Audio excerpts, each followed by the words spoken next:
Halo semuanya, Assalamualaikum warahmatullahi wabarakatuh.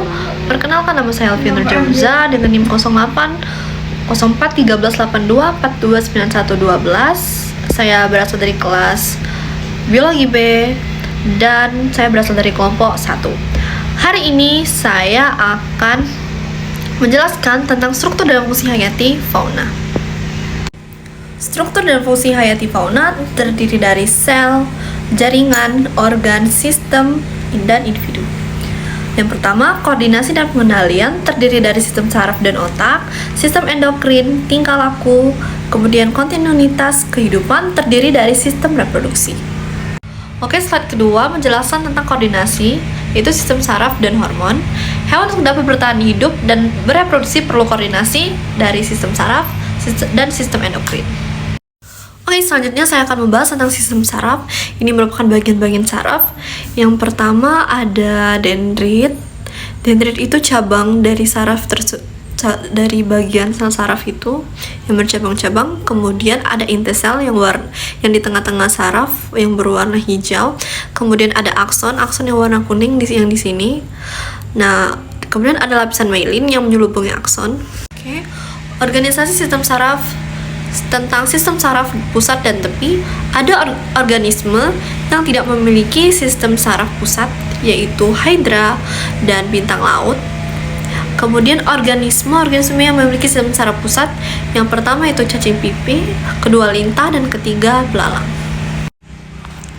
Assalamualaikum warahmatullahi wabarakatuh. Perkenalkan, nama saya Najwa Hafifah dengan NIM 0804 13 82 42 91 10.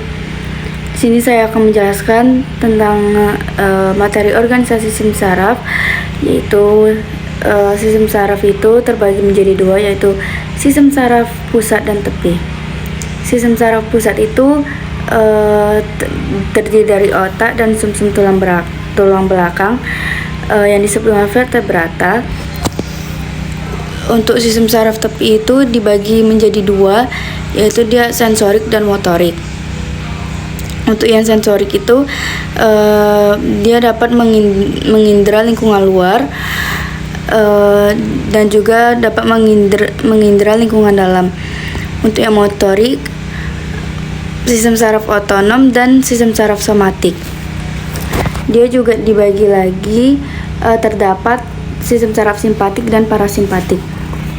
Organisasi saraf dan sistem saraf pusat dan tepi serta mekanisme kerja saraf. Untuk mekanisme kerja saraf ini terdapat di bagian seluruh tubuh. Untuk di kepala itu ada di mata sebagai sistem saraf parasimpatik. Mata diproduksi saliva yang memperlambat kerja jantung serta memicu kerja lambung, pankreas, usus, dan urin. Untuk yang mendukung sistem saraf simpatik itu di pelebaran pupil mata, produksi saliva, mempercepat kerja jantung, merangsang pelepasan epinefrin dan norepinefrin, serta mendukung aktivitas saluran pencernaan dan saluran urin. Selanjutnya saya akan menjelaskan mengenai materi hubungan antara sistem saraf simpatik, hormon, dan tingkah laku.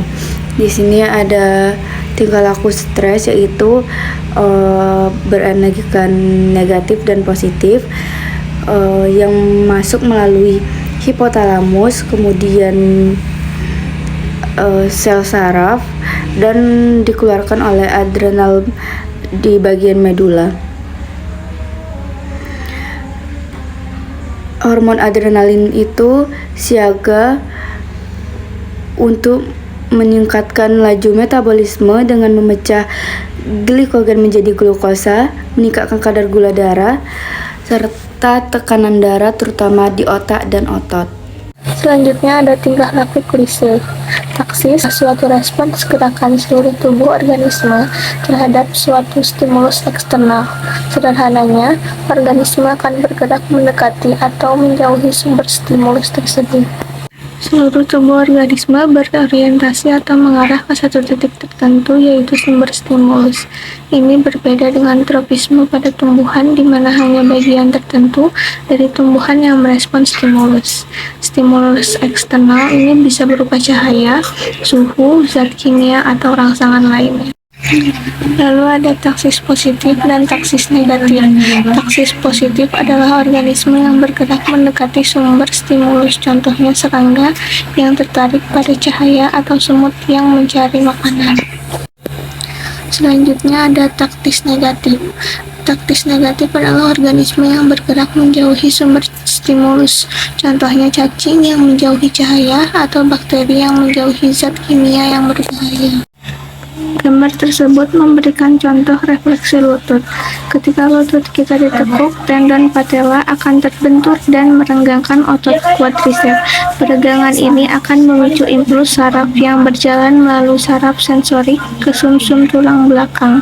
Di sumsum tulang belakang, impuls ini akan diproses dan menghasilkan impuls saraf baru yang berjalan melalui saraf motorik ke otot quadriceps, menyebabkan otot berkontraksi dan kaki terangkat.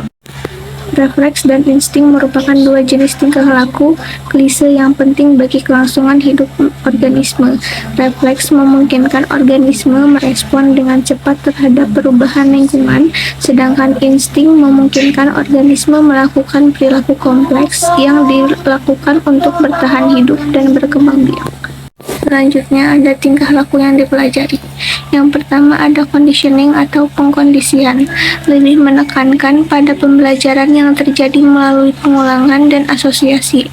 Konsep utamanya adalah frekuensi atau seberapa sering suatu tingkah laku dilakukan akan dipengaruhi oleh konsekuensi yang timbul dari tingkah laku tersebut.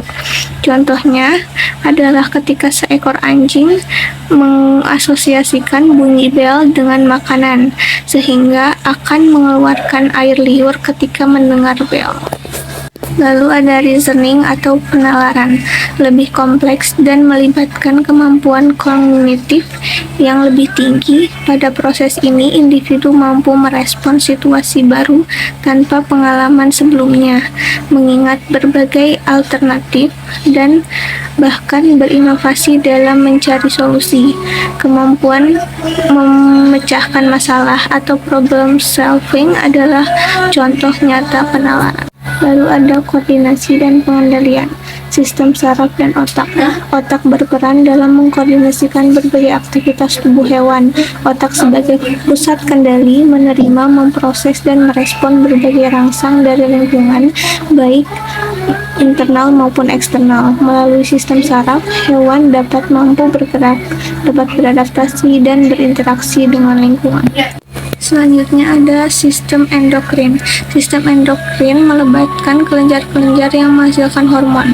Hormon-hormon ini berperan dalam mengatur berbagai proses tubuh seperti pertumbuhan, metabolisme, reproduksi, dan respon terhadap stres.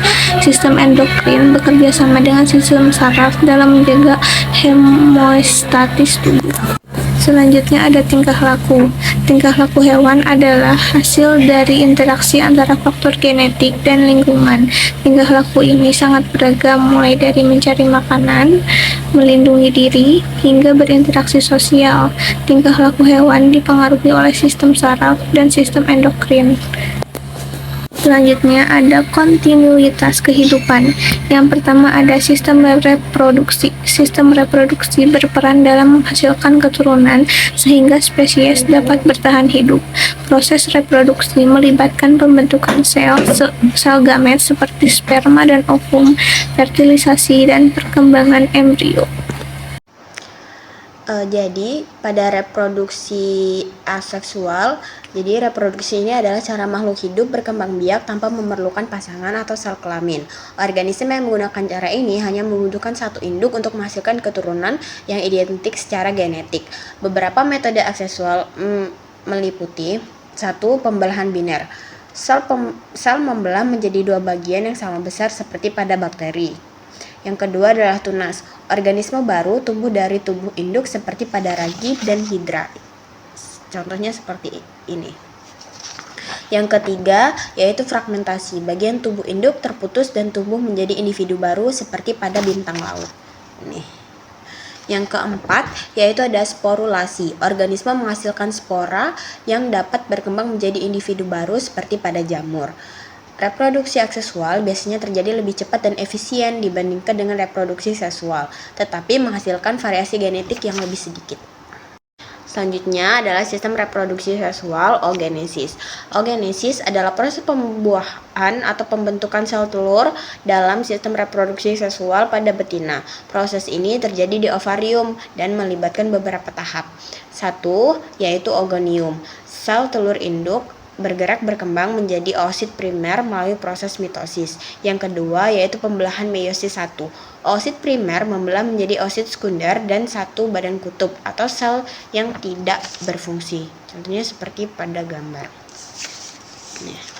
Yang ketiga yaitu pembelahan meiosis 2. Oosit sekunder melanjutkan pembelahan menjadi ovum matang dan satu kutub lagi, tetapi hanya jika terjadi pembuahan oleh sperma.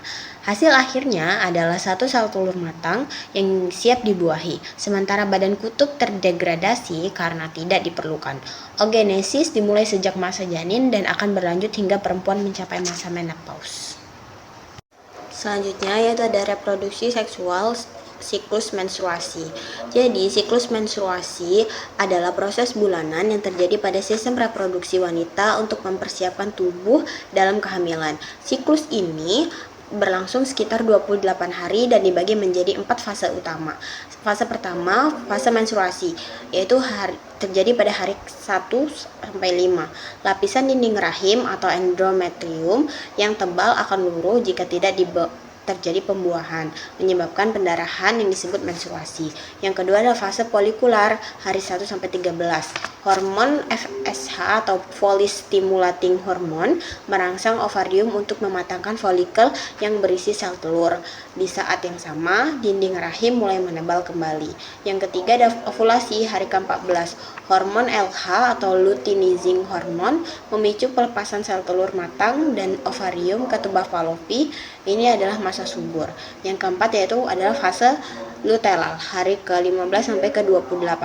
Setelah ovulasi folikel yang kosong berubah menjadi korpus luteum yang menghasilkan hormon progesteron untuk mempersiapkan rahim jika terjadi kehamilan. Jika tidak ada kehamilan, korpus luteum akan hancur, hormon menurun dan siklus dimulai kembali dengan menstruasi. Jadi selanjutnya adalah sistem reproduksi seksual spermatogenesis. Jadi proses spermatogenesis ini adalah proses pembentukan sperma pada pria yang terjadi di dalam testis, khususnya di tubulus seminiferus. Proses ini berlangsung terus-menerus setelah pubertas dan terdiri dari beberapa tahap. Yang pertama ada spermatogenium. Sel induk sperma membelah secara mitosis menghasilkan banyak sel baru. Yang kedua adalah spermatosit primer. Sebagian spermatogenium berkembang menjadi spermatosit primer yang kemudian membelah secara meiosis 1. Yang keempat, pembentukan zigot. Setelah inti sperma dan telur menyatu, terbentuklah zigot yang merupakan sel pertama dari embrio. Zigot kemudian akan membelah dan bergerak ke rahim untuk berkembang lebih lanjut. Fertilisasi adalah langkah awal proses kehamilan dan merupakan kunci reproduksi seksual. Menjadi 2 spermatosit sekunder. Yang ketiga, spermatid. Spermatosit sekunder menjadi meiosis 2 menghasilkan 4 spermatid yang masih belum matang. Yang keempat, spermiogenesis. Spermatid berkembang menjadi spermatozoa atau sel sperma yang sudah matang dengan ekor untuk bergerak. Proses ini berlangsung sekitar 64 hari dan menghasilkan jutaan sperma setiap hari. Sperma yang dihasilkan akan disimpan di epididymis sebelum dikeluarkan melalui ejakulasi saat reproduksi seksual. Selanjutnya ada sistem reproduksi proses fertilisasi. Jadi proses fertilisasi ini adalah proses penyatuan sel sperma dari pria dan sel telur ovum dari wanita untuk membentuk zigot yang merupakan awal dari pembentukan janin. Proses ini terjadi di tuba Pavlovi dan melalui beberapa tahap. Tahap pertama, pelepasan sel telur. Sel telur dilepaskan dari ovarium saat ovulasi dan bergerak ke tuba Pavlovi. Yang kedua adalah pembuahan. Jika sperma masuk ke vagina saat hubungan seksual, sperma berenang melalui rahim dan menuju tuba Pavlovi. Salah satu sperma akan menembus membran sel telur. Yang ketiga adalah penggabungan inti. Setelah sperma masuk, inti sperma dan inti sel telur bergabung menggunakan materi genetik dari kedua orang tua. Yang keempat, pembentukan zigot. Setelah inti sperma dan telur menyatu, terbentuklah zigot yang merupakan sel pertama dari embrio. Zigot kemudian akan membelah dan bergerak ke rahim untuk berkembang lebih lanjut. Fertilisasi adalah langkah awal proses kehamilan dan merupakan kunci reproduksi seksual.